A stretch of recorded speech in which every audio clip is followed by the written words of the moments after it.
Today we're going to talk about your bug out bag. Share about some of the items that you need to have on hand for at least 72 hours for each person that you're bugging out with.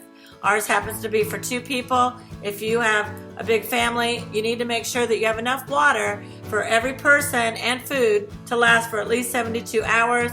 Are you going to keep it at home? Are you going to have it in the car? What are the items that you need? These are things that you and your family need to sit down. And Bob's just got some ideas to share that you might want to have on hand in case.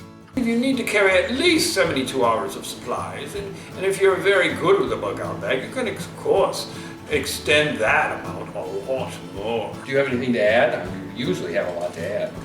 There's things you might consider too. You have to consider the elements of the word. So you might want to have like a poncho, which can be very small, some type of rain gear, and also get an extra pair of socks for crying out loud. Wet feet are one of the worst things you can have.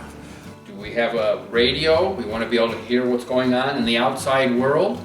Some people have these crank radios, which you can crank up and you can have all kinds of different ways to communicate with the outside world or find out what is going on. Battery operated is the best way to go because you may not have the power. Having the crank up in case your batteries are dead, you have at least a backup system so that you can get some information. A flashlight is a good idea, maybe a glow stick or something like that has a long term you can put in your bug out bag and not worry that you can't see. You have a way of illuminating your situation.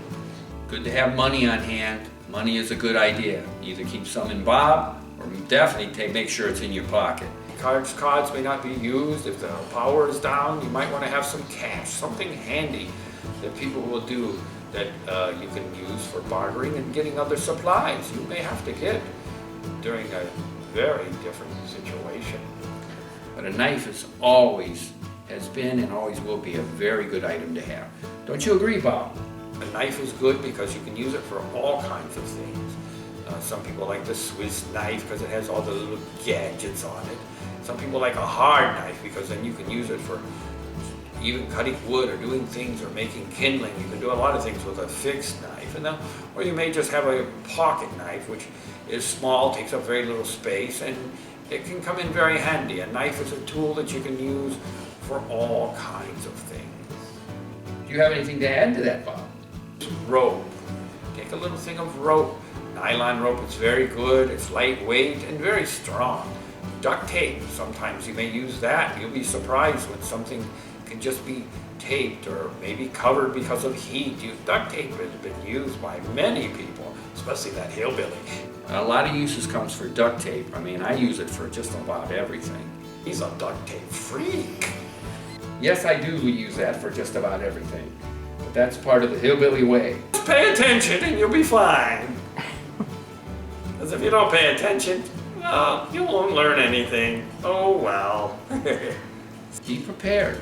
It's not just a Boy Scout motto, it's a life motto.